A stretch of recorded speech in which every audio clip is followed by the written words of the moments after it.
If somebody gives you the choice between two tasty-looking snack cakes, but one is labeled naturally flavored and the other artificially flavored, most people would probably go with the natural one. It sounds better. Who wants to eat food that's fake? I like real food. But those labels can be pretty misleading. In fact, the flavorings could be chemically identical. There are rules as to what gets labeled natural or artificial, but they're pretty subtle, and you definitely don't need to avoid artificial flavors to stay healthy or be eco-friendly. The only reason you might want to opt for the natural version in some cases is its flavor. In the US, artificial and natural flavors are defined by the Food and Drug Administration because that's the agency that gets a say in how companies market and label their foods. So first, the term flavors itself refers to ingredients that are in the food mainly for their taste rather than any nutritional value. So an apple in an apple pie would certainly be adding to the overall flavor, but it would not technically be considered a flavor or a flavoring. And the FDA considers something a natural flavor if it comes from a plant or animal. That source could be virtually anything: fruit, bark, herbs, veggies, meats.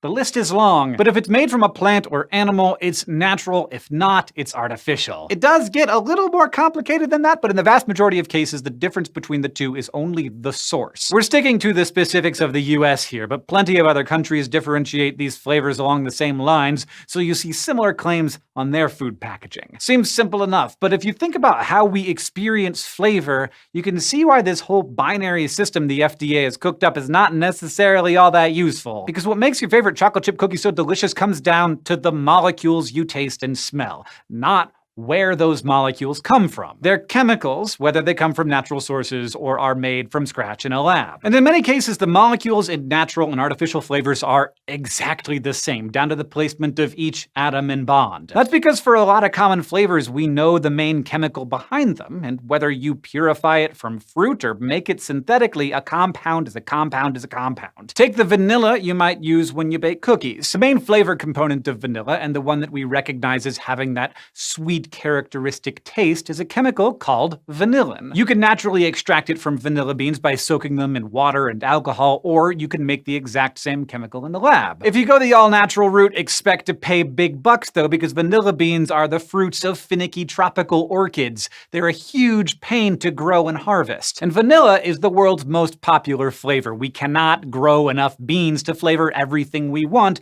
using only the real stuff. There is another natural way to get vanilla flavor with something called castoreum, but that's not likely to be a fan favorite. That's because it comes from the castor sacs of beavers, which are located down near their tails, basically flavoring via beaver butt. Milking beavers for their secretions is not exactly a high-volume industry either, so castoreum is too expensive to put in most foods. But in the lab, you can make this same vanillin in huge batches and for much less money by doing some fancy chemistry on paper pulp or petroleum derivatives. That may sound less appetizing than getting it from beans, but remember, the molecule you get at the end is exactly the same, and that's how we're able to vanillify most of the foods we eat. So maybe don't write off artificial vanilla just because it's not natural. You'll save some big bucks.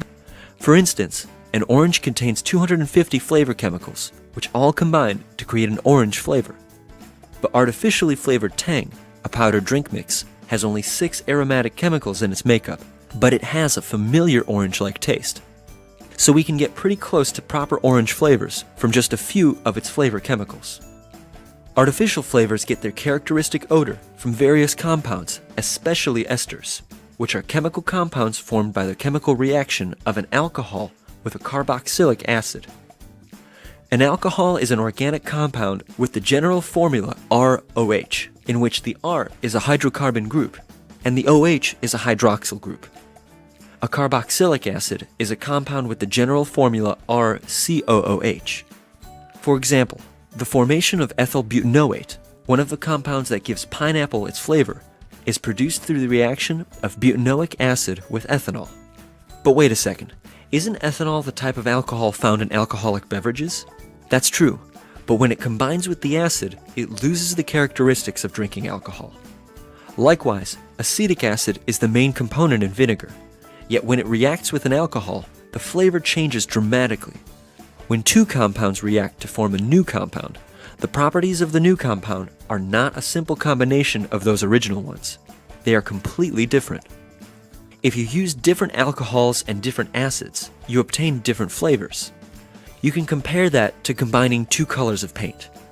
When you combine red and yellow, you get orange.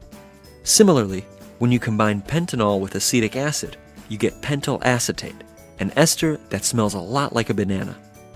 Flavor chemists combine many chemicals to achieve a desired scent. Day after day, they test different combinations before settling on the one that will achieve the desired result.